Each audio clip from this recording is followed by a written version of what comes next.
I can't help it that I look good, smell good, woo, can dance all night long. But the crew runs to the top, oh yeah. You've been talking to the apes and the giraffes and chimpanzees again, haven't you? Yes, I'm excited. Hey, what's up, everybody? Fast Freddie here for a special Wednesday night version of Fast Freddie Rocks Youngstown. We had to move the podcast to Wednesday, moved it up a little earlier tonight. And one of the reasons is with me is my friend Basile, the comedian. What's going on, Basile? Freddie, good to be here with you. This is unbelievable. It was a toss-up with a threesome with two beautiful chicks that I met on the plane, or you. I went with you. Okay, well, listen, if you really are looking for a threesome, we have a third coming a little later on here this afternoon. So get ready. We do have a surprise guest. I had to drag somebody out of retirement to come down here today. So it's going to be a special event, and I think the whole reason he's here is just because Basile is in the house. Well, I got to be honest with you, Fred. I am full of suspense right now, wondering who the hell it is. Oh, it'll pay off. You'll be happy to see him when he gets here. It'll be a big payoff. You'll be glad. You'll be glad. I think everybody will be happy. Everybody will get a kick out of our special guest here a little later on. Plus, I have a feeling he's been drinking this afternoon. Oh, I think that's on top of it all, I think he has been. He's been drinking this afternoon. So that is really good. That is really good. Speaking of drinking, I see we have some bourbon here. What do we got here today, Joe? Oh my God, Sazerac. Sazerac. What? You a fan of the Sazerac? No. Oh, no. Okay. I am not a fan of the Sazerac, but it's free booze, and I'm a fan of that, Freddie. You know the motto: if it's for free, it's for me. There's no two ways about Times it. are tough. I'll take three. All of you people Yeah, okay. Right The Sazerac. We got the Sazerac. There you go. Hey, and we also got to do a little special ceremony here because these glasses, as you see, are from the White House Navy mess. And a buddy of ours, James Minosky, is one of the top chefs at the White House. No kidding. And these are a little. We usually do a toast of veterans to start the show. God bless our veterans. Thank you for your service. And all this of is you. right from the White House mess. Thank you. I don't so know much. I don't know if the contents had anything to do with Hunter Biden. I don't know if they're gonna... No, there would have been a little side of cocaine. Oh, okay. On the side, obviously. On a shelf somewhere by a library. Okay, I'm just saying. Listen, Fred. Yeah. I don't want to complain or anything. Okay, then don't. This weather. No, I got to talk about the weather. Oh, okay. This is bullshit. It is. I am not used to this kind of warm, cold. And when I got off the plane in Pittsburgh, I don't know how to tell you this. As I got on the jetway, my penis went in my body cavity for warmth. And it surprised me because you don't want to look in your pants and not find a penis. You know, you look at her, but thank God, Fred, it left a note. And the thing is, what impressed me most was the penmanship. For a one-digit type thing, it was see you later, love penis. And I'm like, oh my God, what a beautiful. Okay, was it written in your handwriting? Well, you know that old joke about, he's writing your name in the snow, but it was my wife's handwriting. Right. Thank you. No, it was his own. I can't believe it. Wow. How that penis literally got. I haven't a clue. So coming up this weekend, up on Saturday, you have the big show coming to Robbins Theater. Yeah, I'm very excited, man. This is it. We're doing a filming for for Netflix. They asked, "What do you want to do? Where do you want to do it?" This was my first big Netflix special, and I said, "You know what? I got to be honest with you. I thought it sucked that the administration didn't send anyone really, let's be honest, to do anything about what happened with the derailment, right?" Right. And I said, "Screw that. I'm coming to do a show there." And they said, "Well, if you want, you could do something in Cleveland because you're from there. You got your comedy start there. You could do something in Charlotte. You could do something in Miami. You can do something in New York or what." I said, "No. When have we ever done a special at a Youngstown Warren?" I'm asking. Well, it's usually every event I think we do is special. So but it's a live. When have you ever seen a taped appearance? being for international and national TV. So I wanted to do something special, and that's why I decided. Right. And thank goodness. But then Biden found out that you were coming, so then he has to come a couple weeks earlier and just steal your thunder. Yeah, he said, "Oh well, Basile thinks he's going to go down there to and come to town and maybe go down to East Palestine or something." But here's the good thing: he's already forgotten that he's been here. Okay. So you're good to go. I'm good to go. There's no two ways about it. He's happy that he's here. He came. He thinks he came. He doesn't remember that he came. I was just happy that he didn't mix up the people from East Palestine as Palestinians. That's all I'm picturing. He sees the devastation. Does he know that he's in Palestine, East Palestine? Is it? But he pulled out okay. Well, I heard in his speech he warned the Jews not to come in. Do not bring a rail car into this area. So I wanted to do something special. And that's why I really did, to be honest with you, that's why I did this special here Saturday night, Robbins Theater, man. I'm so excited. My director's coming in tomorrow. And a film crew that we hired because it was up to me. If I would have allowed Netflix to go ahead and film it on their own, I would have had to give them 3 years of exclusivity. Now, since I flipped the bill, I only give them 1 year of exclusivity. They got to pay for what I paid for. So I'm excited about that. And then I can sell whatever I want. But I wanted something special. And man, have you people showed up. Thank you. I mean, now, how many years have you been playing the Youngstown area? How many years have we been doing 20. This now? Over 20. Easily over 20. Come on. I mean, from the days when you were on the other radio station with the Wolf. Right. And then, back when you and I were listening to guys shoot out their car windows and women having sex with each other. Just for a pair of tickets to see. And why not? If you're going to go ahead and break your lesbian cherry, let it be with us, Fred. Exactly. And thanks for sharing it on the airwaves with us as well. We definitely appreciate it. It was a bonding thing for me and Basile as well. So it was this is Freddie and I sitting looking, we're like next to each other, and I'm over Freddie's shoulder. I'm like, oh my God. I don't know why he's staring at the microphone. He's staring at the phone. We're both staring. It's like we're just staring at the speaker from the phone going, what is going on there? Oh my God, this is the most beautiful thing I've ever heard. And then after that, you had to give somebody a tow job. Yeah. And you put an open with your foot fetish. You put an open invitation out there. Yeah. For come on in, honey, ladies, and we'll give you a tow job if you're into that kind of stuff. Yeah. And I'm the best. I'm Basile. And I'll never forget. I got and then we did get a taker on that. Oh yeah, we God. Who was also a truck driver at one time. And also, I believe, played linebacker for the Browns for a season or two. She did. With a tattoo on her back, "Love Mama." And she walked in and she kicked off that shoe and said, "Basile, I'm here for my tow job. Sucking. Let's go, buddy." And I mean, like right now. Yeah, it was an unbelievable time. It really was. It was a lot of fun, man. It really was. And, some of the other fun things we did. Well, one of my favorites that we used to do is when the OJ trial was on. And you used to do James Brown, Soul Brother #1, James Brown doing the daily recap of the OJ trial. That was probably one of the craziest things to do. I mean, my eyeballs came down past my cheeks because I was so tired. Because I had to do national syndication, then Armed Forces Radio.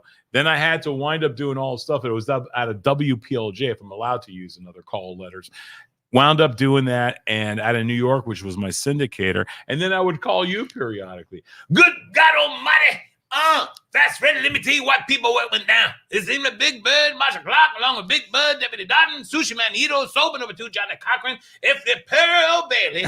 They were talking about a thing called DNA, also known as the nun. Now the nun has a thing called the G-track. G1, G2, G3, G4, G5. Sushi Man, he jumped back on, "Hey, you sung my battleship." This is James Brown. Take it away.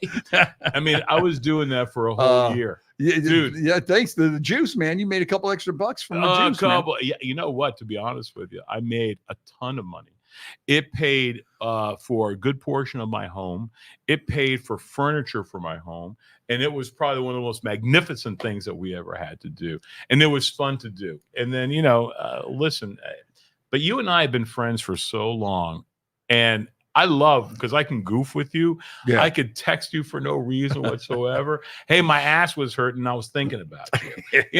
And then you and I went racing one time. If you remember, on the go-karts. Oh, yeah. Do you remember that? Yes. And yes. I'm sitting there, and I am an asshole when I'm on go-karts. I will cut you off. And remember that we went to one of them places, but they were real stricklers with the rules. Remember? Yeah, I think they finally shut us down and chased us away. They did. Remember we were having so much fun. But they were like, oh, you can't bump into people. You can't. What's the purpose? Rubbing is racing, man. Yeah, absolutely. And they just didn't get that. They didn't understand, Freddie. Not in the least bit. And we were supposed to have that big extravaganza. And I think we made 1 lap or 2 laps around the track. And even with our broadcast, we're even giving these people like a free broadcast. Hey, come on. Great. They didn't care. They didn't care, Freddie. Great racetrack we got going on here. We had sitting there laughing. People are laughing at us. And then they're waving the flag and all this bullshit. And it was like, come on, man. It was fun. It was supposed to be fun, and it was supposed to be a little wild. And it lasted like 1 lap, 2 laps, and then that was it. I think we went 2 laps, if I remember correctly. And then we all got back in the van and went back to the radio station, and that was it. It was, you came too soon. That's what it was. That's what it was. And of course, one of the legendary things that we had was the wheel of spank. Remember, we would do the morning show from the ice house. We would start the day off 6 o'clock in the morning, and this is when we still had a lot of people on second shift. Sure. So we had a lot of people from second or third shift, midnight shift, you know? People from midnight shift would be getting off of work at 6 o'clock and they're headed right to the bar. And we would have, the bar would be jam-packed with people. You couldn't fit another seat in the bar. And we were doing the wheel of spank. And we had this wheel and you would spin the wheel. And you're going to get smacked with the leather glove. Leather glove. The kielbasa. Yes.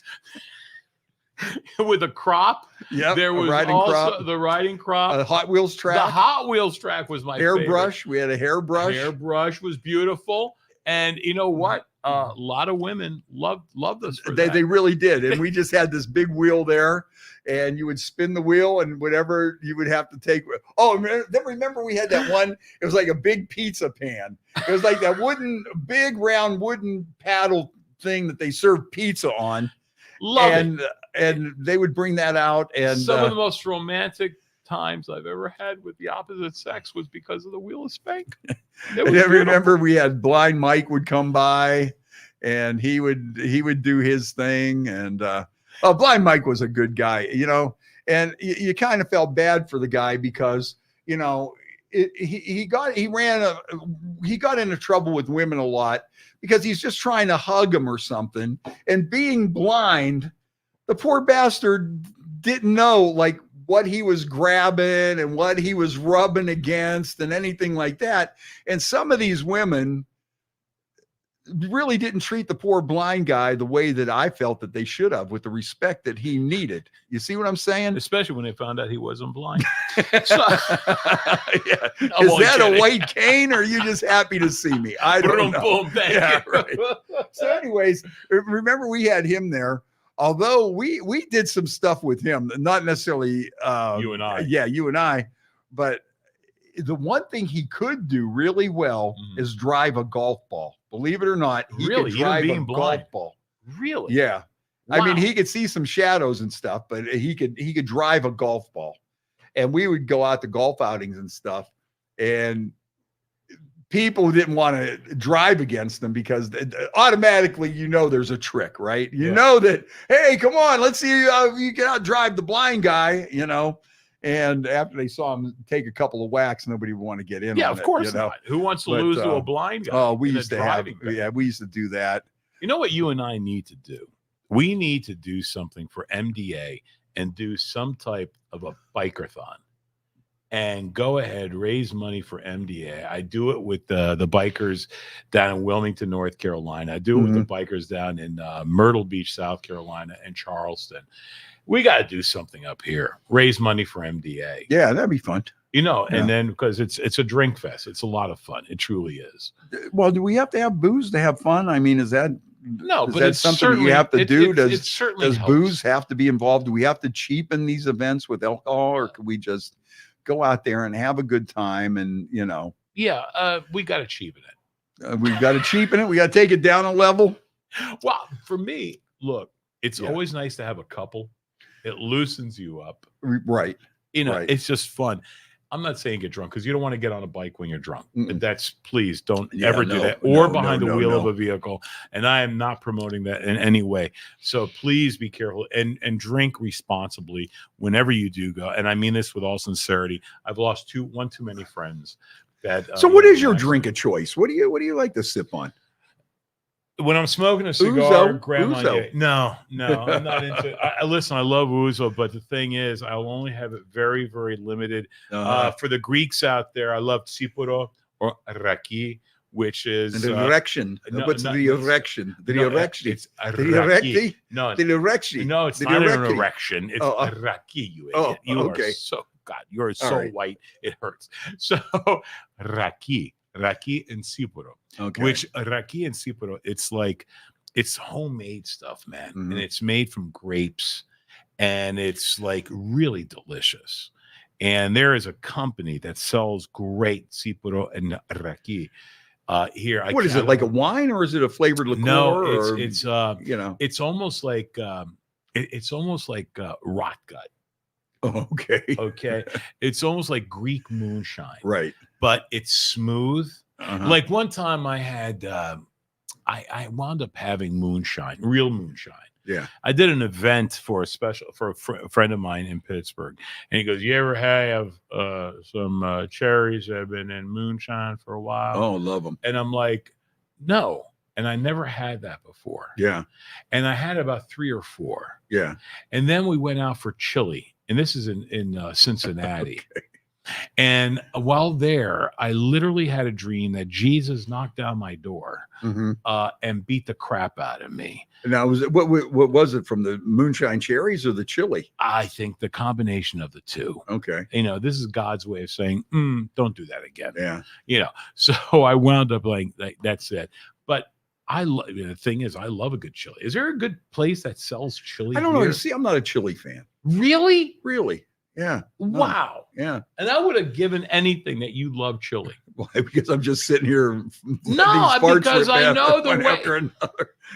Was that a giveaway? Did you think that no, just because I'm sitting here dude, farting my ass off, you think I like chili automatically? You just assume that? I would assume that. Because you are like me in a lot of ways. I would assume to like chili. I'm not a big chili fan. I love a good, thick, rich chili. Okay. Oh my God. Yeah, getting back to the, this rot gut you were talking about, this Greek stuff. See, the Croatians have one too called Slivovitz, and it's plum brandy. And I think it makes people go plum crazy. If you want to know why people in that area of the world are fighting Serbs against Croatians and stuff, it's the Slivovitz. There's no two ways about it. I got to try some of that. Does it have like a fruity flavor? It tastes like... it's probably like plum flavored turpentine. Something along those. That sounds delicious. Plum flavored kerosene. But the people in Campbell can call. No, they can't call in right now. But the thing is, they'll tell you, Raki or Tsipuro it's even better than Ouzo. And Ouzo is delicious. Don't get me wrong. My thing with Ouzo was back in the day when it all of a sudden became like the big thing, like Fireball is now. And when Ouzo, at that point in time, everybody was drinking Ouzo everywhere you went. I think it was Snake Bites and Kamikazes and Ouzo. Everybody was drinking Ouzo everywhere. And I think it got to the point where so many people, that was one of those liquors that people drank it so much at the wrong age in their life. And it's like they could never drink it again. I wound up taking my last final at Cleveland State. Okay. It was a Spanish final. Yeah. And my mother was in the hospital. Right. And she was in the hospital for a long time. And my father goes, go ahead, stay at the fraternity house. He's okay. Here's a bottle of Ouzo 12. Go crazy. Okay. Okay. Do you know, Freddie, honest to God, to this day, I have 2 days missing that I cannot recall what the hell happened because of Ouzo. Oh, I And believe to it. this day, I cannot really drink Ouzo. You know what happened? I had a similar thing with back in the day, Southern Comfort. I love Southern Comfort. You love Southern You Comfort. know why? You know Because what? it tastes good when you throw up. No, it doesn't taste that bad. Wait a when minute. you I don't throw think up. I had the right. I don't think I had the same one that you had. I must have got a bad bottle. That's all there is to it. I remember skating, because I'm from New York originally, right? Right. So I'd be skating on a pond with a bunch of high school friends and everything. And I would always have like a half pint of Southern Comfort that I would suck down, and it would keep you warm, and it tasted good, and I loved it. And when you threw up because you got sick, didn't taste half bad. Coming up. Southern Comfort, though, I drank it one time. I got sick as a dog. No. To this very day. And I'm talking about having drank stuff like Mad Dog, and, Right. Any cheap wine and Night Train and Ripple Right. and anything. And what was the cheap rod gut tequila, El Toro with the little I remember sombrero that. on the lid. I went through all of that kind of stuff, but to this day, man, I mean, if I just even smell Southern Comfort, I probably almost throw up. No kidding. Yeah. Let me tell you, Friday Night Lights. So, ball player. So on Friday afternoon, I run to the liquor store. The guy knew me, didn't question it. Right. You always got to get a fine vintage of Boone's Farm apple or cherry. Right. The vintage, I'm talking like Or Strawberry Hill. Monday. Yeah. Monday Right. was the vintage. Yes. And there'll be a galvanized bucket that we had full of ice, and there'll be Tango. Do you remember Orange Tango? Yeah, I do. It was like yeah. Tango was like that Tequila would be Sunrise. something that would be the only thing that the guy at the Middle Eastern market would sell you, and it was just like, so you would come out of the car and what did you get, man?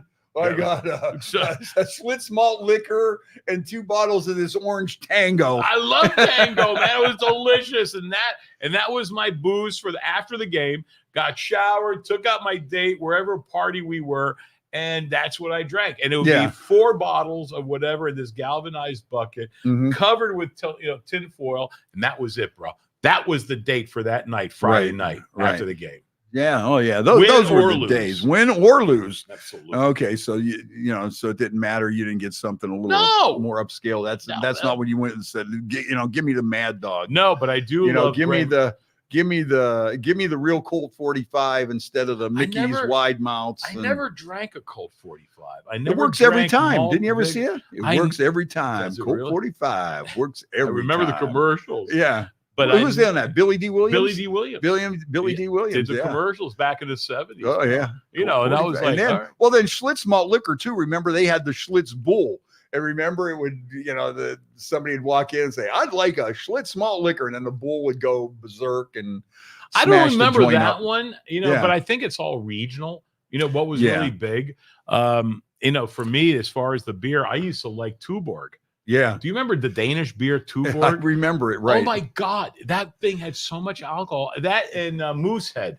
Yeah, Moosehead was Remember crazy. Moosehead? That was like one of them first, nowadays I think Moosehead would be considered a craft beer. Oh, no, but, two ways. But back then, it was just like some kind of, hey, Moosehead, because it said moose and then it said head. Yeah.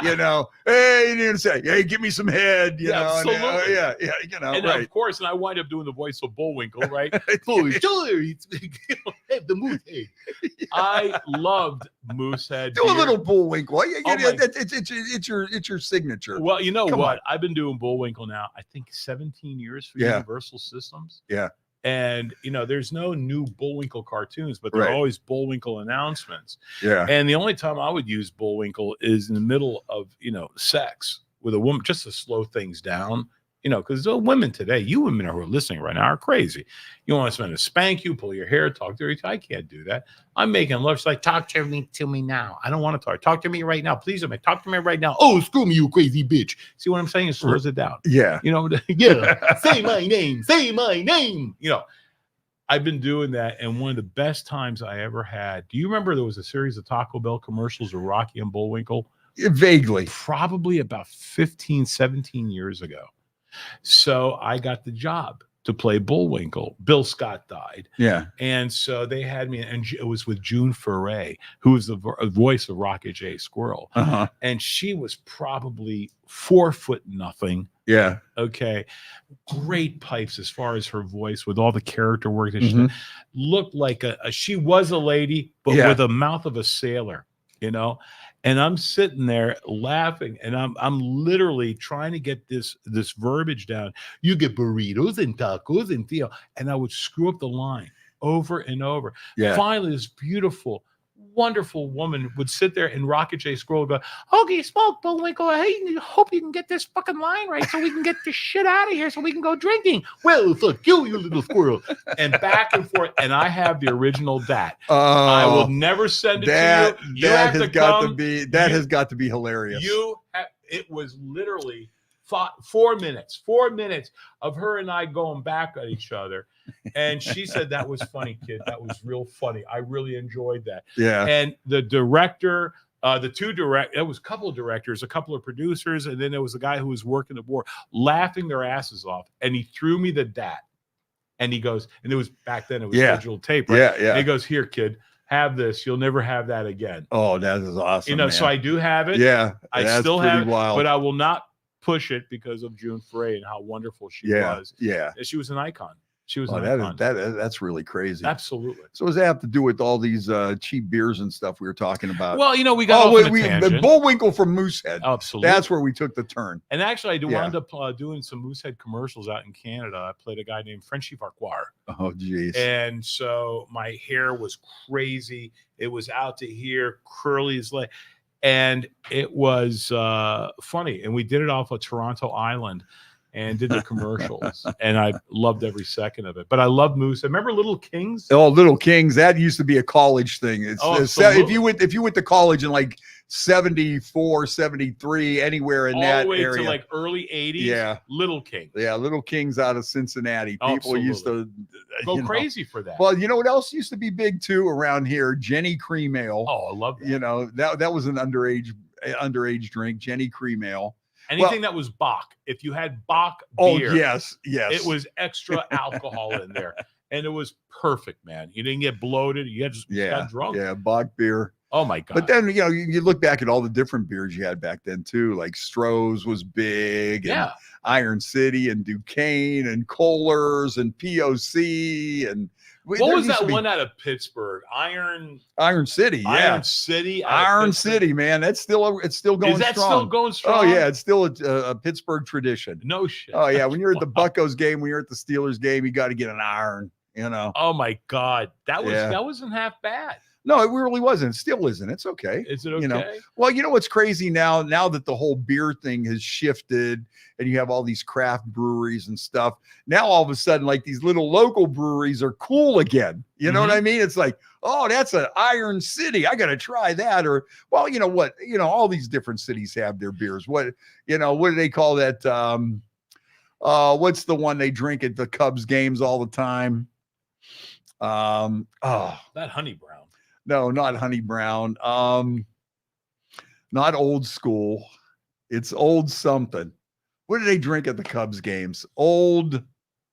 Oh, man. For you people listening right now, do us a favor. We should say hi to everybody that's listening, too. Let's see here.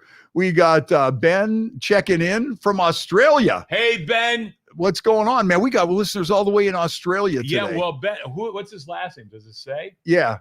What's his last name? Mariana. Oh, Ben Moriana. That is my brother from another mother. He is actually my tour manager, who is my promoter in Australia. Ben Moriana. Dan Roberts checking in. He remembers the Wheel of Spank. And my good friend Tendra down in Florida is checking in. Hey, Tendra, how you doing, baby? And I got to get down there, man. You know, Bike Week is coming up in a couple of weeks. Why I just can't get down, man.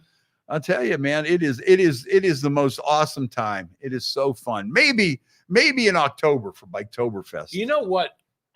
I'd love to do I really do. And Ben, nice seeing you.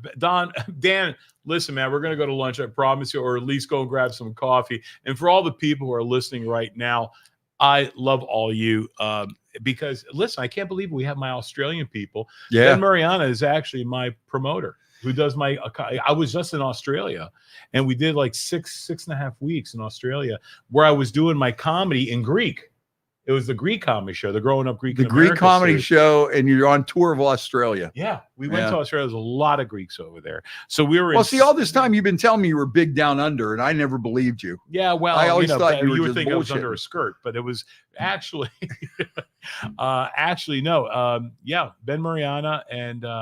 So how did all these Greeks get to Australia? What's the story? Well, with that? on a serious note, what happened was they couldn't bring any more Greeks into. There was a limit. People from Greece coming into the United States, not like now where Joe Biden, I can come into the country and he's I love Joe Biden. Yeah. So back then there was a limit. You had so many people allowed from every country to come immigrate.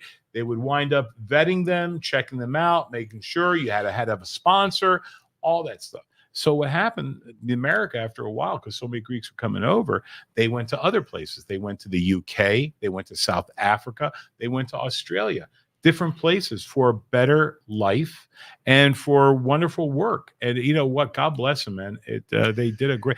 And there is the third largest community outside of Athens and Melbourne Athens, New York is Melbourne in Australia. Wow. Population. Well, there's a lot of Ukrainians in Australia too. Yeah, same reason. Canada too. Canada, and also there are some parts of South America too that, like in Brazil, that have like a large Ukrainian community. You wouldn't think of that, but when these people are coming, like you said, and okay, we're full here. Okay, well, now where do we go? They had to figure out a place. So listen, either it's going to be North America, South America. America was at the end of it. So they wanted to at least get closer, even though it may be not the same continent. It was pretty damn close where they can make the jump afterwards. Right. And they did. Yep. But some of them found success. Yeah. Listen, man, these hardworking people that came from Europe. That's like, there's so many Ukrainians like in places like Winnipeg and Vancouver. Yeah. And out in the Canadian Northwest is loaded with Ukrainians. Where did we end up? We ended up there, and we ended up wherever there was a coal mine. If there was a coal mine, here we are. We're there. Let's start digging. Do you remember a movie called The Boys of October? And it was it was about these 4 boys that grew up in West Virginia. Oh, okay. And they were shooting up rockets. And one of the guys wound up being an actual a big shot engineer for NASA. Okay, because he didn't want to work the coal mines. And the guy he went to was a Slav. I mean, he was a Slavic country, and I'll have to check that out. I've seen it in passing. I never. Oh my God, it's a great movie, and I love that movie. But that's the American dream. Yeah, that's what it's about. They come here for a better life, and I understand. My father jumped ship for a better life, but he did it the right way. He got vetted. He came over, got the visa, worked his ass off, paid taxes. He actually worked. He went to the class, said the Pledge of Allegiance. He learned it all. Yards. Yeah, to see my father tell the Pledge of Allegiance with his accent. Hey, I pledge allegiance to the flag, United States of America, to the republic for which it stands. One nation under God, indivisible, liberty and justice for all. I can't remember. Did I get it right? Yeah, Dad, you're good. You're in. And my dad was only 5'3" and as tall as I am. Uh-huh. No one believed he was my dad. And I'd even ask my dad, Dad, am I adopted? Yes, we adopted you. I wasn't adopted. Yeah. I miss my old man, Well, everybody misses their old man. Once your dad goes, you really miss him. That's one of those things that just doesn't go away. No, man. It doesn't go away. I wanted something different, but my dad was always, you know what? When I quit law school, to become a comic. Okay, yeah. How did that conversation go down? Explain. Let me hear this. How this went down. Okay, so especially here's your dad comes to this country, land of milk and honey, land of opportunity. This is where you get to be whatever you want to be. You're in college all these years. You're going to be a lawyer, and now it's like I'm in law school. How do you explain this to a Greek immigrant that you're going to be a joke teller? My father literally, and I give him so much credit. He goes, try it. He didn't fight me, dude. That's awesome. He didn't fight me. He goes, I had a cousin that was a wonderful magician. He was very good. And his father always tell him, no, no, no. And my father, if we would have saw the way that I became not only doing my American or general audience English stuff, but doing the Greek stuff. Yeah. Well, the Greek stuff is amazing. You got a huge following. Well, like you did all these sold out shows in Australia. Yeah. You have like a worldwide following with cruises and stuff here with your Greek stuff. Yeah. I mean, we just finished doing the OPA cruise that we did. As a matter of fact, if you guys want to check out the OPA cruise, go to opacruise.com. And it's all Greek to me. It is Greek, but you know what? It's one. Freddie, you got to do this cruise because everyone is crocked off their ass, having a great time. I do my shows, and this. If I want to do that, I'll just go to work every day. No, dude, you gotta go so we can walk off the ship. Okay. Drink, have a great time. All right. Okay. And I'm telling you, gotta go and do this because it's again the OPA cruise, and you people in Campbell, you know what the hell I'm talking about. For God's sakes, Campbell, that is the biggest Greek weapon that we have. Oh, and there's no doubt about it, man. The people in Campbell are nuts. There are more bridge painters in Camel than the per capita than anywhere in America. The Colombians, these people are on bridges all the way on top painting. They're going, hey, we're very happy.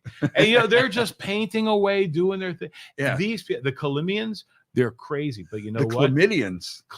They're Now, is this where this come from? No. Can we thank the Greeks for that? No. You know what? I was liking you guys. You gave us yogurt, which I love. We gave democracy, philosophy, everything from architecture all the way down to zoology. What about what do we know for now? Yogurt and chlamydia. I didn't know about the chlamydia. You just said it was. You just said we brought chlamydia to this country. It's white people like you that mess it up for everybody. So okay, you didn't say we brought chlamydia to this country. We did. I did not say that. But I swear to God, you said that. The Colombians, you guys, I love you guys. I really do. They are so full of heart. You ever see them a Colombian dance? Oh my God. These guys can dance. The chlamydia dance, when you hold it, you're just jumping around like it burns, it burns. Well, it's a motivation. Okay. All right. So I hadn't a clue. I knew all about Greek yogurt and I knew about ouzo, but what were those other things you were saying? No, man, we gave the world art. Philosophy, democracy, architecture. And here I am. Yeah. I'm still stuck on yogurt. Yeah, and you're and ouzo and chlamydia. Yeah, that's where I'm stuck. I'm the three things that I thought the Greeks gave, and the chlamydia I just learned today talking to you. It's good that we can share our cultural background. For those people who are listening right now over in Camel, I am so sorry that Freddie is here. I'm not really understanding what the hell's going on, for God's sakes. Hey, let's see who else is checking in. Our buddy Sean Likens. I just ran into Sean a couple weeks ago. Good to see you, Sean. Thank you. And Marlo Gregory. Marlo, great person. Always good to talk to Marlo. She's a nut. We got to get her on the podcast one day. She's a lot of fun. Oh, yeah. She'd be standing on her head on the table here right now. Wearing a dress? Maybe nothing. Maybe nothing. I'd love that. All right, let's see here. My buddy Dave is checking in. See, he works night shift, so he gets to sit there and Dave, I hope we're entertaining you, bro. He just gets to sit around there by himself, and he's got a lot of time to kill. Let's see here. Kelvin says Metaxa 7-star, delicious. Metaxa. What is that? It's really metaxa. Metaxa. It's this is a real thing. He's down with the conversation. Metaxa is like it's almost like a Greek brandy. Yeah. And the more stars it has, so I think 7 stars is pretty damn good. Not my cup of tea, if you will, but I love, man, Metaxa. It's okay, but my thing is Grand Marnier. So Grand Marnier, you like that? I love the orange thing. Orange liqueur. It's delicious, and especially if you get the old stuff that's aged in the barrel. Delicious. Yeah. That's some good stuff. Now, that's how you make a good margarita. When you got Grand Marnier, that's the difference between people that get a $7 bottle of triple sec and a bottle of El Toro. When you start breaking out like some nice Patron, and then you get the Grand Marnier, and then then you're really talking a good margarita there. The margaritas, but you know what though, if you're out somewhere and you're on a sunny day, or you're out somewhere and you're just wanting to swill down, I can see with the cheap cigar. Stuff. I love dipping my cigar in the Grand Marnier. Oh, and I'll just okay. smoke, and I keep dipping the tip. You know, my tip I have in my You're mouth. dipping the tip. Okay. in So there. now you dip your tip in the Grand Marnier. Well, I don't want to brag, but my tip is that large. Okay. Yeah. Well, I didn't. It doesn't matter. I mean, you know, wherever you just Wherever you I can dip just my pour tip. that wherever you pour the Grand Marnier, you can sit there and do it from there. But so anyways, so you're dipping the tip in the Grand Marnier. What are some of your favorite cigars? What do you like to smoke? Oh my God. I probably of all of them, it has to be I would probably say of all of them that I have, I gotta go. Man, because I want to give this a good shot. Okay. I gotta go probably with man, there's a couple, man, that really turn. What's yours? You know what? I like Macanudos. Mackies are good, great Jamaican cigar. They're great for a novice.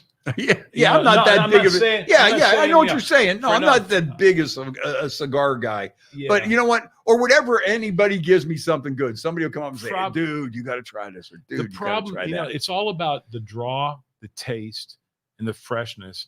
And I would have to probably Avo's variants. Avo number 5 to me is delicious. It tastes great. If it's dried out, it's okay. Yeah, they wrote a song about that. Mambo number 5. Is that? I didn't know that was about a cigar. I don't know if it was about Mambo number 5, but it was his Avo. Oh, okay. Avo. I'm not following you today, man. Yeah, man, I don't know. Really I don't know if we're speaking the same language. Like I said earlier, it's all Greek to me. Well, as soon as I said Colombians and then it's chlamydia, it's just not the same thing. You're sure? You're going to swear by that. I am. You're sticking with that. I love. You're sticking with that. I love, and their dances that they have, man. But these people are the ballsiest people to be able to climb on a bridge. You know, I get a little bit nervous. And now they make the on a ladder. You know, these people. Oh, they don't care. Unbelievable. Yeah, the Greek bridge painters, man. There's something else. It is something that they're born into that, and the Colombians are. That's why there's so many in the Camel area. God bless them, man. Yeah, you know, a lot of respect. Now, I'm from the island of Icaria, which is the blue zone. The island of I got diarrhea. No, the island of you have destroyed the island. Mojo. Listen, okay, Icaria. Icaria. Oh, I thought you said the island of Greek diarrhea. No. Folks, listen, I'm having a hard time with you, man. No, you're not speaking the same language as me. These people, my grandmother's okay. Now you're from the island of. That's the blue zone where people live to be in their 100. Icaria. Icaria. Do you remember the I guess they have it's the story about this mythological story about Icarus. Yeah. Okay. Right. Icarus. Yeah, I know that one. That's the same island. Icaria. Very good. Okay. It can be taught. Right. Okay. So anyway, Icaria. So my grandmother is 106 years old. Okay. We try to kill her. She won't go down. She goes, I want to take a bath. I said, let me get the toaster. Hold on. I'll be right back. This woman is seriously 106 years old, bro. And my grandfather is still living at 105. They've been married for 82 years. Holy shit. That's so my crazy. mother goes to me, she goes, what do we get them for their anniversary? I said, I don't know. Coffin? I had no clue. So yeah, I mean, we're from Icaria, blue zone. And it's one of those blue zones that, you know, it's like they have one in Japan. Okay, they have one in Italy, Sardinia. They have one. I mean, they have them all over. There's like 7 places, and they're just unbelievable. And these people do live to be in their hundreds. Wow. So for all the Icarians out there, let me hear from you. This is just unbelievable. I mean, this is something that's phenomenal where these people live to be in the blue zone. By the way, where the hell's your guest? My guest, I think, is standing us up here. No. Yeah. Can you tell me who it possibly was? Yeah, I'll tell you. Viking Jim. You ass. Get your ass over here, man. You know what? Viking Jim, he called and said, I said, hey, listen, I'm getting ready. I can't talk to you right now. I said, I got Basile coming down. We got booze. We're going to shoot the shit. And he said, well, I've been drinking all day. And I said, well, get your ass down here. And he says, I'm on my way. Damn. Yeah. Jim, you really pissed me off, man. Really? And all the little Viking dolls you had around the studio. Yeah, remember he had his own. I shit on them. He had his own action figure. Remember that? Oh my God, I do remember that. He had his own action figure, and he had it with Jenna Jameson. Oh my God, I remember that. They had the Jenna Jameson action figure, and they had the Viking Jim action figure. And she was so flexible. Right? Yeah, she'd bend over backwards for you. And she was a good Greek girl. Yes, she was. She really? I don't think so. Okay. I don't know. Now, see, that part I take you serious. Yeah, Jenna Jameson, really? Well, Jenna probably Jameson, now if you get back to the chlamydia. I got a chance to meet her in Vegas at a convention. So when I was having, so what are you doing? So did you say anything funny? Said, no, what do you say? Hey, I want to do you? No, not so much. Okay, or you didn't say how about, or when you did this or anything like that? No.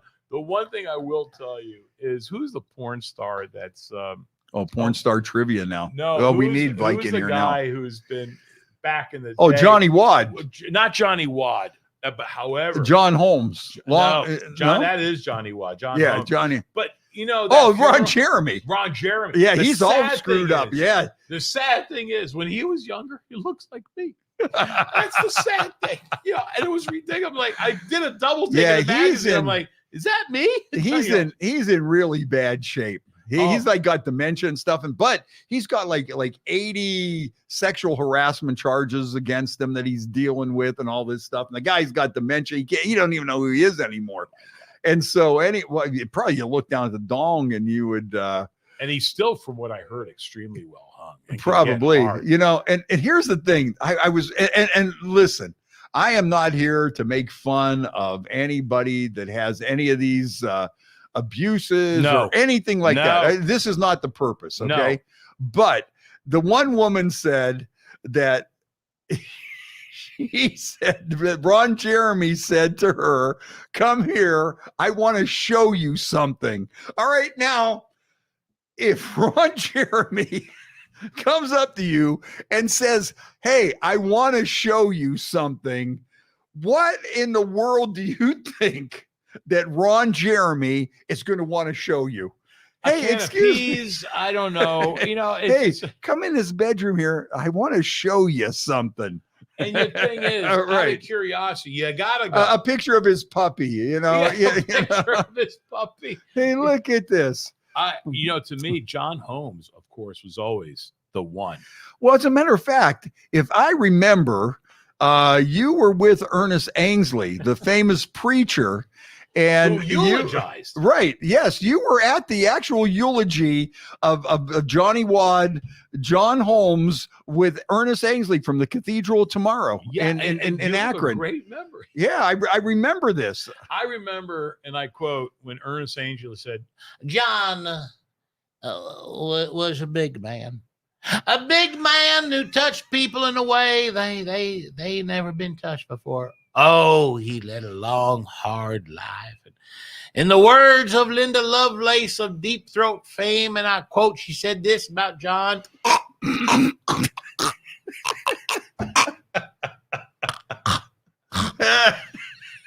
can't believe you remember that. Well, you know what? Well, you know, I don't know. Do you know Mike Mad Dog Adams, the troubadour from Cleveland, right, king of Put-in-Bay? And he had a song out. You know, it was kind of like the ballad of Johnny Holmes or Johnny Wad, and it was like, you know, he was hung down to his knees, and it was like Rawhide or one of those. And I would always play your eulogy and his song back to back because really? they went together so well, you know.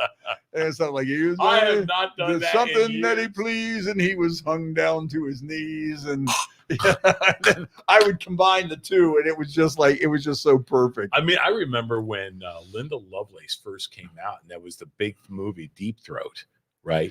And everyone was like, "What the hell?" And it was amazing that she choked on a banana. I don't know if you know, that's how Linda Lovelace went out. She choked on a banana. Is that true? Yeah. You're bullshit. You're so full of shit. It's ridiculous. It was a Chiquita banana. No, man. I mean, true. Oh my God. No, I can't believe you brought that old bit up. Yeah. What a setup, man. That's why I love you. You give me the soft toss. You just boom. You don't even know what's happening. You don't even know what's happening. Freaking funny, man. But the John Holmes eulogy was really that's one of my favorites. Like I say, if I could find that song from Mad Dog, he's probably got it out there somewhere. But he was he was hung down to his knees. Google it, and man, sure. Google it. Is that how you find shit? Oh, how does this work? Google. What do you mean? I wrote a movie, and I wound up. It was called Athenian Love Affair. It was my first. Someone gave me a lot of money to write a movie for me. Yeah. They wanted me. A guy was a shipbuilder. And the guy goes, I want you to do a movie. I want you to write a movie about you. I'm going to give you money to do this. And I wanted to make it. And I want to make it. Yeah. And I said, fine. And he gave me like a year to do it. And I put it together. It's called Athenian Love Affair. And it hasn't been made. Yeah. But I put it together. And literally, I started Googling things. And I'm Googling weapons grade plutonium. What is the address of? Oh, shit. Here comes the FBI knocking on your door. I said, what is the address of CIA in Virginia? What is the address of the U.S. Embassy? You're insane. You're insane. Greece? And next thing I know, my assistant, God bless her, Stella, she comes up to me and goes, there's been a black car in front of our building for a while. And she went to go out and the guy took off, whatever it was. But she said, there was a computer right there. You know? So they probably were, but that's why everything that I did, I saved every note. You know, when you start Googling weapons grade plutonium. Oh, right. You know, doesn't that get you, though, on some of these people that get busted for murder? You watch Dateline, and they always get them on, like, looking for things like how to dispose of a body, how to clean up blood stains. They get this whole list of things that they Googled, you know, and they wonder how they get caught, you know? Well, you know, you're going to wind up getting some from NSA, National Security Agency. You're going to wind up getting some from DIA, you know, defense. And, you know, you just wind up getting all this stuff. Oh, right, so I said, right. I better save. And I did that right from the beginning. I better save. And so, yeah, when they have some questions, you can sit there and go, look, here's guys, what I was coming up with this scene. It was supposed to take place at, and they were dealing with this. I could see that, you know. No, or how about, you know, and here's another thing that if you watch Dateline, yeah, okay, here's something that I learned from Dateline. If somebody close to you dies unexpectedly and you stand to make a small fortune on their death, guess who they look at as the suspect first? Well, that's why I'm very lucky. No one wants to give me a shitload of money. Right. Okay. Jesus, I'm just the guy that you find them, the random joggers on. Oh my God. Yeah. No, listen, I've known people like that. Not anyone that murdered anyone, but there's always been someone that's been investigated or whatever. Yeah, I mean, but I see that on Dateline all the time, and it's like, you know, they go through and they go, but there was another twist in the story. Joe, after her death, signed up for to cash in on a $3.5 million life insurance policy. And you always wonder, how the hell did they get that? Because I would love to insure my wife. I really would. I'm just saying, because God forbid. Yeah, I'm just saying. God forbid. And you know, listen, for all those listening, these are all jokes, okay? Yes, please. Yes, they are. Yes, they are. So, no, but man, seriously, dude, that you always have to be careful. And everything that I write, I have to print out. And I have to source it, and because you got to protect yourself. Yeah. You know, when I write, now. What about the porno stuff here? How do you cover your ass on that? Just asking for a friend. Now, what are the tricks and secrets and stuff that you use on? Not for me. No, like I say, asking for a friend. Absolutely. You know, just so these people out there know. There might be somebody out there wondering about that. Well, I'm sure there is. Years ago, I did a movie called Shortcomings. And it was... I remember that. Yeah, see, a lot of people don't realize it, but me and Basile, that's where we really met as on the set of these porno flicks. Because remember, whenever they needed an extra length, maybe they needed some more girth, the tricky shot, somebody standing on it, you know, Fred, Basile, hold it, cut. Yep. And then they would bring us in. And that's how we really met. But, you know, like I say, when you're the star of Shortcomings and my nickname is Fast Freddie, you understand why that whole thing just didn't really advance that far. I remember people will come up to me, and people literally, you know, they see, hey, can I have your autograph, sir? Sure. You know, whatever, because they know me. Yeah. And they walk me in and say, can you tell me who you are? I said, my name is Basile. Oh, and you're then famous. They go, yeah, the guy that drove the boat in the Tommy Lee, Pam Anderson video. That's you. Yeah. You know, and then you give them a high five and you go, yes, I'm glad you're a fan. What I tell them, and they do a double take, and it makes me laugh every time. I said, well, I'm a stuntman in the porn movie industry. Yeah. And I love the double take. It's always a double take. They go, now, you know what? Let me ask you this. Do you get mistaken for somebody on The Sopranos, even though you're Greek? Yeah. Do people come up to you and say, hey, aren't you the guy from The Sopranos? Do you get that a lot? Are you a big pussy? No, I'm not big pussy. No. My brother-in-law, who really looks like big pussy, John, God bless him, and he looks like big pussy. He really, really does. Yeah. And yeah, but I've been asked. So, oh God, this is like maybe 3 seasons before The Sopranos went off the air.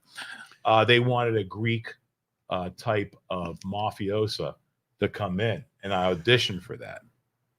And Gandolfini said, we got too many fucking stars as it is right now. We really don't need anyone else. And they cut the role. I was so pissed. Oh, man. I didn't say I got it. Yeah. But it was one of those things where I thought I had something. Yeah. And then playing Edna Turnblad, when John Panette on Hairspray. Remember Hairspray? Vaguely, yes. Hairspray, the Broadway show Hairspray. John Panette, who I am famous, a big Broadway show. I'm surprised Broadway? I missed that. An aficionado of Broadway, such as myself, I don't know how that one slipped by me. John you might Panette, have to refresh my John memory. Panette played in the movie, played in the actual Broadway show. First was Harvey Firestein. Okay. Oh my God. Can't. Okay, that was Harvey Firestein. Then John Panette took over Harvey Firestein's spot, playing Edna Turnblad. It looked like a woman, but it was really a man, right? And then John Travolta played the part, right? In the movie. Okay. So John Panette calls me up one night. He goes, "Hey, listen, they're doing something special, and I want to leave the show. Do you want to audition for this? Because you can dance, you can sing, you can dance. Oh, you never see me dance? Oh my God! I'm calling bullshit on that, but go ahead with your story. Dude, I can dance. I can spin. No. Oh my God! I'm fucking. You do any crazy ass Greek dances? What's a Greek crazy dance? Ass? Yeah, what's like? If it wasn't for the Greeks, there'd be no dancing. Period. Or chlamydia. Okay, so anyways, you're on Hairspray. No, I'm not on Hairspray. Oh, you're about to get the dude that's on Hairspray says he called you up. He calls me up and I auditioned. Yeah, okay. And I stayed there for the creatives wanted me there for 5 days. It was the only time that I could have told you, Fred, I got this. They had me here for 5 days. Yeah. They're asking me questions that were like, hey, do you have an issue being in New York? Hey, but the thing is, even if I got the part, I would have had to go on the road for at least a year to sharpen my, my skills as Edna Turnblad. Right. But it was one of the only times I truly thought that I got a role that I didn't get. You know what? That reminds me of the time that I almost got on the Jerry Springer show. This reminds me of the time that I was this freaking, I'd get into it, but I tell this story so often because it's so heartbreaking to me and such a special story. And I don't want to bore everybody that knows about. No, I don't want to get into. I don't want to get into the whole Jerry Springer thing again. Please. I was really bummed out at the death of Jerry Springer because that was just a dream that went up in smoke. But yeah, I was almost on a Jerry. The same thing practically happened to me that happened to you. Why didn't you get on? Why didn't you get on? Well, at the end, the woman that I was supposed to be on with backed out at the last minute because then they wanted to incorporate Viking Jim in a teddy bear costume. And he didn't show up? No. She just, okay. I tell this story all the time, and I feel like I'm being boring. No, but okay, but maybe since, okay, well, since you didn't hear it, but everybody else has heard it. Have you guys heard this before? Let me hear you right now. If you heard this before, for God's sakes. All right, okay, here it is. So one of the biggest goals in my life was to be on a Jerry Springer show. I always wanted to be on a Jerry Springer show. I've known a ton of people that have been on the Jerry Springer show, and I just had this fascination for the Jerry Springer show. So the one day I'm out in Newcastle with this biker thing. And I mean, this was just like a anything goes type, wet t-shirt, nudity, and the women would flash people and you'd throw them beads, right? Well, this one woman, Crazy T, and I just feel like I tell this story all the time. Crazy T. But since you don't know it, I guess it's okay for me to tell it one more time. Absolutely. So anyway, Crazy T had this gimmick to make money at these biker things. She was selling willy beads. They were called willy beads, and they were for women. Guys would throw out beads to women and would flash. Well, these willy beads were for women to give the guys if they would flash. Okay. And so she would go around in this golf cart and it had this big sign, willy beads, and she would sell these willy beads and guys would whip it out and women would throw the willy beads at the dudes and all this stuff. So I get this idea. And it was like, here's my whole thing to be on Jerry Springer, because she was looking for a way to market the willy beads. And she goes, well, you know how you're doing this kind of stuff. She goes, you're a marketeer and you know promotions and all that kind of stuff. And she goes, I got to get the word out about the willy beads. Then I said, you know what you need to do? Since Jerry Springer was big with Jerry beads, because when the women would flash on there, Absolutely. It would be like, oh, Jerry beads and Jerry, and the whole thing. So I said, listen, what you got to do is you've got to get on Jerry Springer. I said, if you get on Jerry Springer and people see these willy beads, you're going to sell 1 million of them. So I get in touch with Jerry Springer and I lay out my plan. I said, listen, my old lady, because, if you're getting on Jerry, you got to be your old lady, I said, my old lady goes out to all these motorcycle events and she sells these stupid willy beads and all these guys are pulling down their pants and stuff. And I said, listen, if I got to get her on the show and I got to make an ultimatum to her, it's either me or the willy beads. The willy beads have got to go. And so they bite on this, and then it goes on, and they like the idea and it starts progressing. And I mean, we're really talking to the point of, okay, let's make some reservations here. Let's get some airline tickets going. I mean, where were they at filming? Chicago. Okay. And it was really like moving fast, and I'm already like, hey, listen, guys, I'm going to need somebody to cover. I'm going to take a day off. I'm going to be out there. It's going to be 3 days, blah, blah, blah.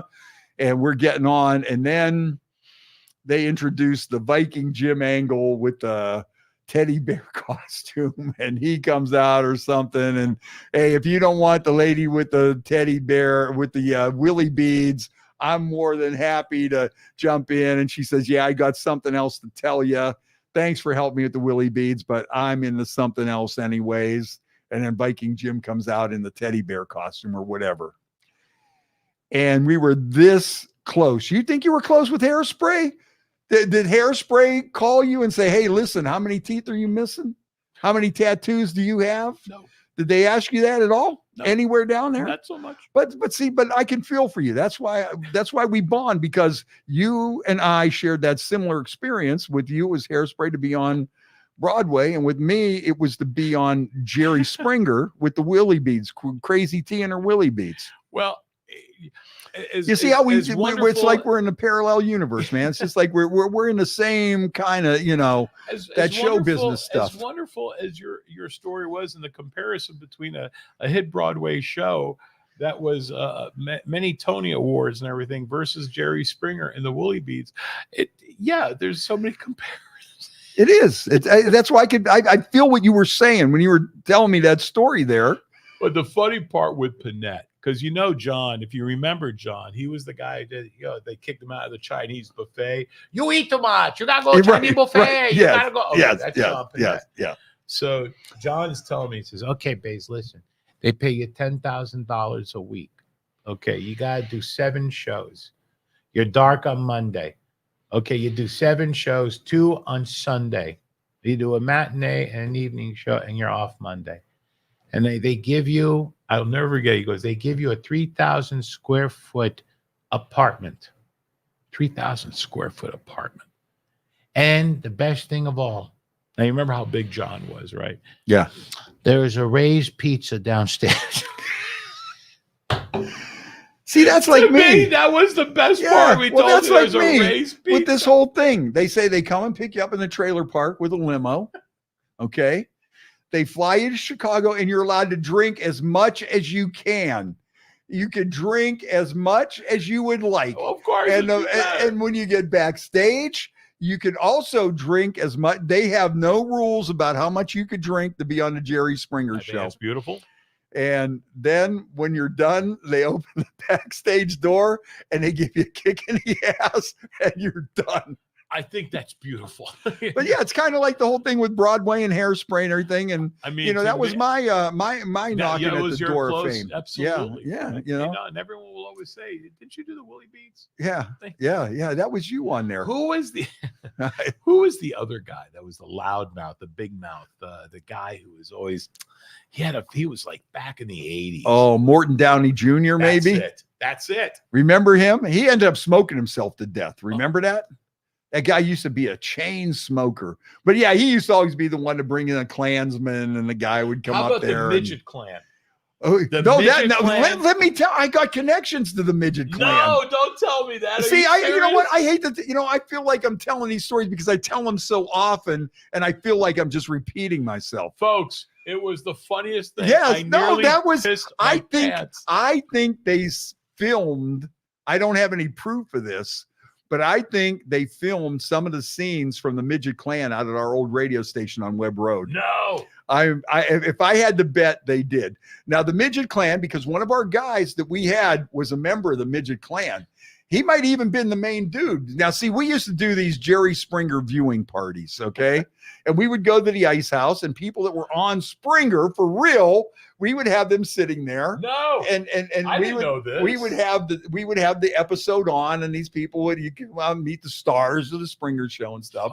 And we had this one guy, Chucky the Midget, and Chucky was on all of those. Whenever it would be like, "Hey, I have a surprise." And then the woman would say, "Oh, I only get off on midgets," and he would come out, or Playboy Playmates that could only be satisfied by midgets and all this kind of stuff. So the Midget Clan, here's the Midget Clan, okay? The Midget Clan hated tall people as well as blacks. So the Midget Clan, they would do all kind of stuff, that the normal clan would do, only they were little. But then this dude was the Imperial Wizard of the Midget Clan. Of course, gotta have one. And at the end, he double crosses the Midget Clan and marries a full-size black woman. And that's how the episode ends, in a huge midget fight. Did they show the black midgets that came on that were going to fight the midget clan? Oh my God, that's when I pissed my pants. It was one of those moments when you sat there and you literally didn't expect it, and you literally peed your pants. And it was almost like the time of Jig Ignatowski in Taxi. What do you do when you come to a yellow light? Slow down. That made me urinate my pants, and that with the I have personal connections with the Midget Clan. Oh my God. Yeah. Oh yeah. You must be so proud of you. Because he used to do all kinds of stuff like that, or it would be like a woman would come out and say, "That's it. You don't satisfy me. There's nothing you can do to turn me on. I found a real man." And then out comes the midget. "Hey, how are you? Come on, how you doing? Starts. Okay, come on." Because this guy, he was kind of rough and tumble. He was in the WWE for a while and stuff. He was he wasn't one of those midgets that got pissed about that stuff. But to me, that was one of the funniest freaking things. I'm surprised you remember the Midget Clan. My God, do I? That was That was one of those things that made me laugh out loud. Yeah, I'm connected with the Midget Clan. Oh, well, now that I know episode. someone I can go to for that. Yeah. Okay. Yeah. See, you're gonna come in here with your Bullwinkle stories. I was on Bullwinkle. I did Bullwinkle. I talked. Then I was gonna be. I was gonna be on. What is that? Plan. I was gonna be on Hairspray. Nah, you're talking to a guy that just to be you, Fred. Just to be. I mean, listen. Hey, you know what? I'm telling you. Hey, let's see what we got going on here. Okay, my sister Lenny, she hears those stories all the time. Karen Kramer Kennedy checking in. Marlo is on there. Jason Tabula, what's up, JT? JT, what up? Okay, moved again. What else we got? Hold on. Oh, Peggy. You remember Peggy from the Ice House. Peggy, she'll be there. Peggy will be there Saturday, I guarantee it. I love you, Peggy. There isn't a thing. I don't know what Peggy does, but there is not a show at the Robbins Theater. Peggy is not there. Well, anything, she'll say, will be entertained. She says, I was at this show, and I go, well, who was that? I said, I saw it. I didn't have a clue what the guy was. Or you and I think one of the most memorable stories. You and I at the bowling alley. Oh, do we have to go into that? This is one of the most embarrassing stories of my life. Even though it didn't involve that many people, it was just the premise of the whole thing. Okay. It was just what they did to me, even though it was in front of a few people. Maybe 20. If that. Maybe 20 at a bowling alley in that Warren. Was getting ready to close. Warren? Yeah. That was getting ready to close down. And I knew I was in trouble when I left the hotel and I put the address in, right? And I let my phone take me there. And it led me to some type of a cornfield. And I'm going, oh my God. Yeah, I remember that. You were driving around, yes. And I'm like, and all of a sudden I go, oh my God, Dave Robich is going to have me whacked. That's all I kept thinking. So we go out there, and they were going to have this show. I guess it was like a last ditch effort for this bowling alley to stay open. And it was Crest Lanes on the top of the strip in Warren. And it was like 60 lanes. And we get there and all the lanes. No, it's a storage unit now. Oh, wow. And they had 4 lanes open and the rest of the place is pitch dark. And then they say, you got to go back to the room for the comedy, the funny farm. And so you had to go down this dark. This isn't even an exaggeration. You go down this real dark hallway. There's nothing there. The whole bowling alley is dark except for these 6 drunk people that are sitting there. And I'm 40 lanes, and 3 lanes are open. Okay. And the place is all pitch dark. There's big potholes in the parking lot and everything. And there are maybe 20 people. So anyways, what happens is this guy here says, listen, he goes, I'm not going to do my regular show tonight. He goes, let's just me and you get up there and just start shooting shit out. And we'll bring the wheel of spank and we'll do this and we'll do that. Right. So I get up there and we start doing this stupid shit. Right. And the people are just sitting there with this dumbfounded look on their face. This isn't the Basile show. Yeah, and there's this one couple there that were bound and determined to see the real Basile show. They call up the owner of the comedy club while they're sitting at their table. We're doing this stupid shit. The manager just comes and grabs me and pulls me off the stage. And says, get the fuck off the stage. He might have said asshole. He might have said asshole. And I'm sitting there thinking, I had nothing to do with this. I was happy to come there, tell my few jokes to get you ready. And then you go be Basile. And I remember, I'm like, I remember you getting off. And I'm looking at the audience because he is such an asshole. Yeah, thank you. Thank you. I'm sorry. I think that was so freaking funny. That's another one of them stories like Jerry Springer stuff. I tell that story all the time.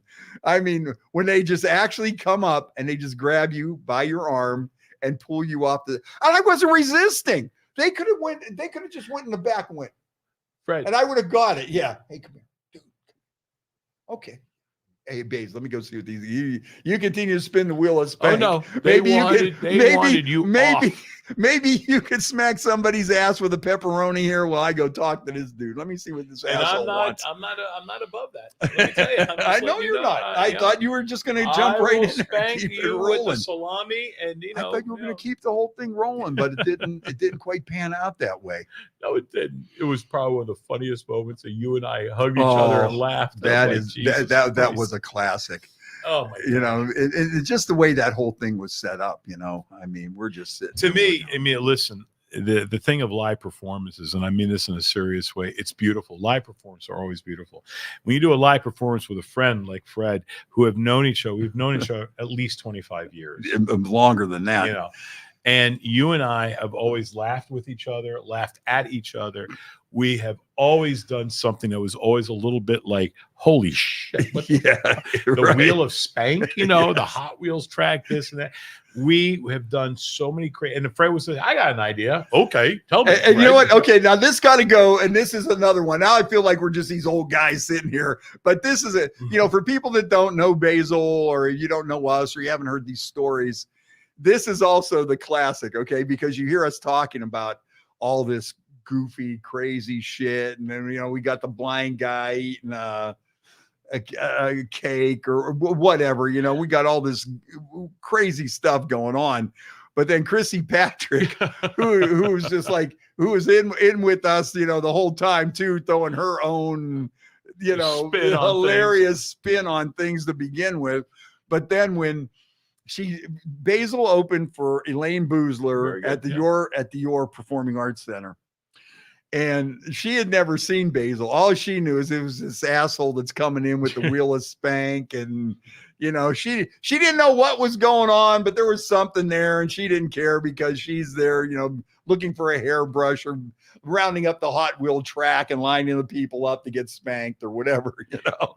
And so it was such a beautiful moment, to be honest with you. Basile gets up, he does his show, and Chris Patrick had to go up to him after the show and goes, "Oh, I didn't know you were like a real comedian." I remember that. That was He's really funny. Hey, that guy tells jokes and stuff. I thought he was some asshole. He tells funny shit. It was funny because Elaine Boozer was very, very complimentary to me. There were a couple people that have said things early in my career that really meant something to me. You know, Elaine Boozer was one of them. Sam Kinison. Sam Kinison had some nice words to say about you. You remember, he got a great memory. Sam Kinison, I did a show at Rascals Comedy Hour that I did. It was a TV show that was really made for the tri-state area of New York, New Jersey, Connecticut. And it was called the Rascals Comedy Hour. And I did it. And Sam Kinison looked at me and goes, hey, come here. And I'm like, Sam's talking to me. Come here. Hey, you're funny. You're funny. You're funny. You're funny. Listen to me. So he goes, so I told him I knew one of his friends, Viper, because I opened up for Ken Rogerson a lot. And I was on the road with him. And the reason why I was open with Ken Rogerson, because Kenny had a drinking problem, a little bit of a drug problem. And Kenny would always get in trouble. But because I went to law school, they thought I can get him out of trouble. So here I am, was the opener, the driver, and a guy who had to kind of watch over these idiots. Yeah. Because I was more responsible, right? So I'm sitting there and I said, I know Viper. Oh my God, we should call him. And I'm like, I said, it's okay, don't worry about it. But yeah, I mean, when he said that to me, it meant like that was like coming from God. You know, it says, you know, at that time, Sam was the man. Oh, yeah. And he goes, you're funny. You're going to be someone. You're going to be doing, you know, and I'm like, thanks, Sam. I appreciate that. And, you know, every time I go to Oklahoma and Tulsa, every time I play there, I visit his gravesite. I don't know if it means anything, but he's buried alongside. I was wondering if maybe me and you could go down to Paul Lynn's gravesite maybe this weekend if you get a couple of minutes off. Only if we're center squares. Down to Mount Vernon and, you know, just. Is that where he's buried in Mount Vernon? Oh, yeah. Is he really? Yeah. Oh, man. Yeah, you know, do it just as comedians, you know, it's like a comedian pilgrimage to the homage to the center square. You know, and we just had a death in the comedy thing. You mentioned it earlier. Richard Lewis. Yeah, and never met him before.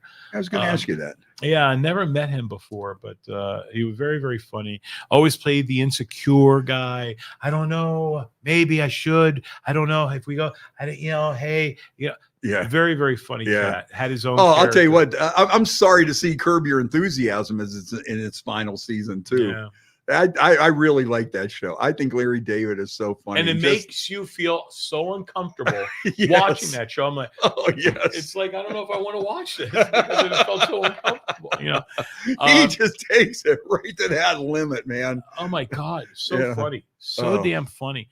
But he was truly magnificent entertainer. And that's the one thing that you won't see too many of those guys. Listen, when I do my specials and when I do films and stuff, I do jokes.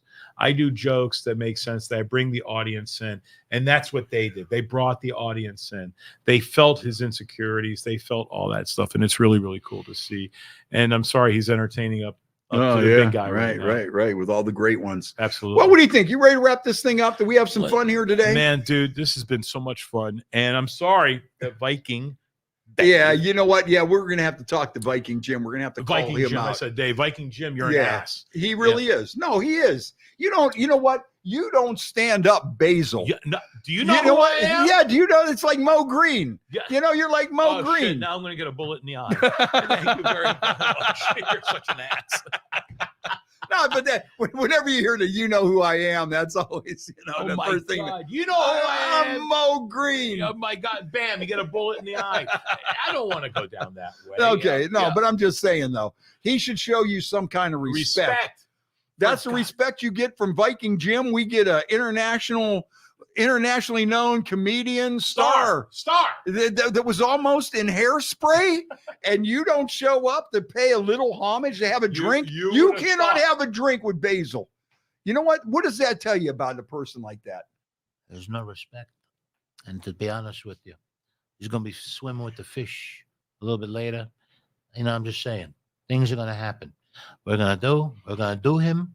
We're going to leave the gun, take the cannolis, and then take them to the mattresses. That's all I'm saying.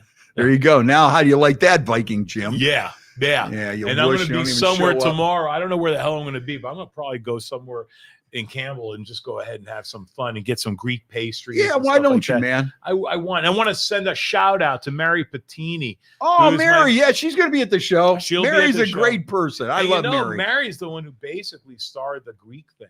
And where was it done? Warren, Ohio, at the I forgot the name of that hall. It's a place where they do begins with an A.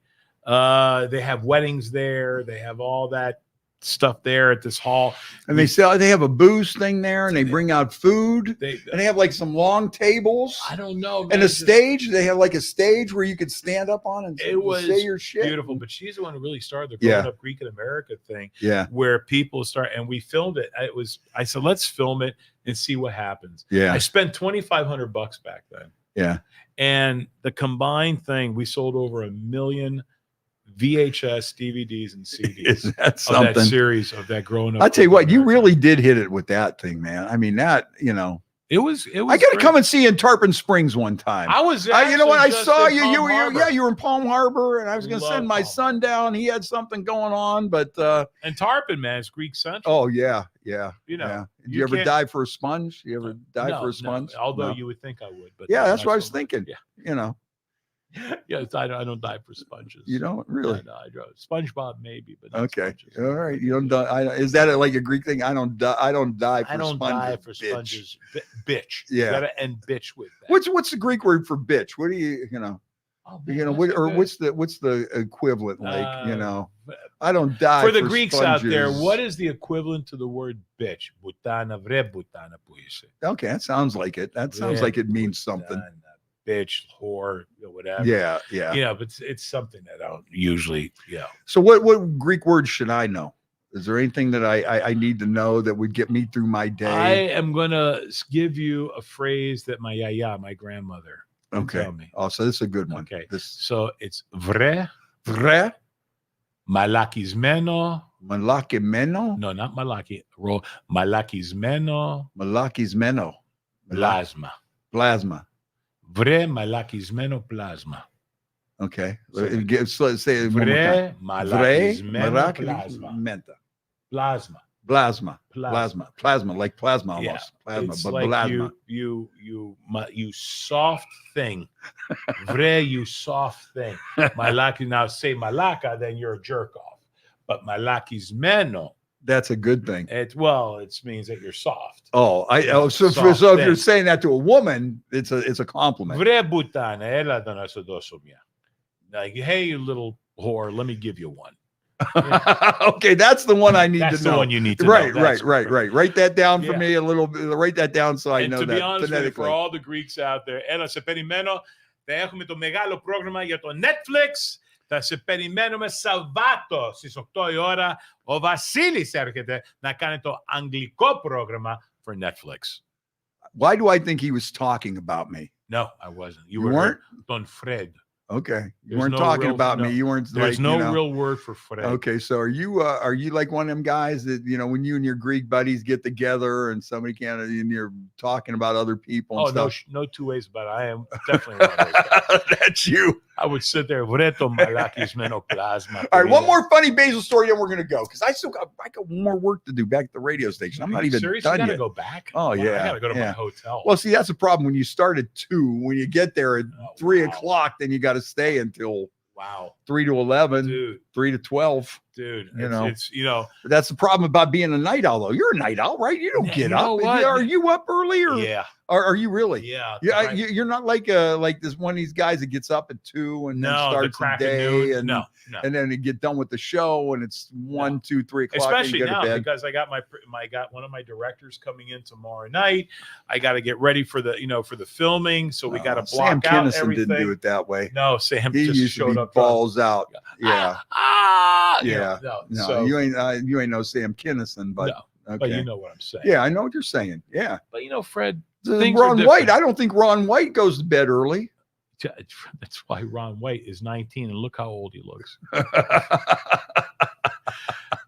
Fred, things are different these days. Okay. Wokeism is on top of us. So what's that have to do with somebody being a night owl like back in the day? And you back in get the up day, at we noon, can't even talk 1, about that. Yeah, You know, noon 1. You go to bed at 3 o'clock in the morning. It's and- different now, Fred. Everyone's offended. My sister-in-law wanted me to go ahead and tell the kids the birds and bees. And I said, I don't want to tell the kids the birds and bees. She says, why? Because I want to say something wrong. Just tell the kids the birds and bees in the cleanest way you know how. Okay? I said, I really don't want to. Just tell the kids the damn birds and bees. And I said, okay. Kids, gather around for Uncle Basil's going to tell you the birds and bees. And I looked at him. I said, there are birds and there are bees. And some bees don't want to be bees anymore. And they want to get their stingers cut off. And they become ladybugs. And don't even get me started with the fruit flies because that's different. And then the worker bees are upset because the worker bees don't want to be known as worker bees. They want to be known as the cooperative for the betterment of the hive. So all of a sudden the queen bee is pissed off because she doesn't like her pronoun is queen bee. She is known now as that gives birth to them. As you can tell, Fred, the honey went to shit. And the birds are looking at each other, go, fuck this. We're going down south where this shit doesn't happen. Thank you very much for joining me, ladies and gentlemen. Ladies and gentlemen, the one and only Basile. Make sure you join us coming up this Saturday, Robbins Theater, downtown Warren. You can find tickets at robbinstheater.com, and it is going to be a great night. Thanks, and Fred. be a part of the big taping for the comedy special. And we are going to have some fun. And like I say, with all the longtime Basile fans in town, you know what to expect. And we are definitely going to have a great time. Baze, always good hanging with you, brother. Love you, and brother. we are going to have a great time Saturday night. Absolutely. Be there, folks. We'll see you there. Remember, Netflix, to represent everyone from the Warren Youngstown area. You can see the guy that was almost on Hairspray with the guy that was almost on Jerry Springer. What a night it's going to be. What a night. Love you guys. Baze, thank you, my man. Thanks, as brother. always. Thanks, Joe, brother. thank you. Joe Danier. We'll catch you Monday for the regular time. Another good time, Basile. Dude, I love you, man. Awesome. Thank you, brother. Thanks. Boy, that was good. Thank you for listening to this show on Youngstown Studio. This is original Youngstown content. Feel free to share our videos and tell your friends about us. Don't forget to subscribe to our YouTube channel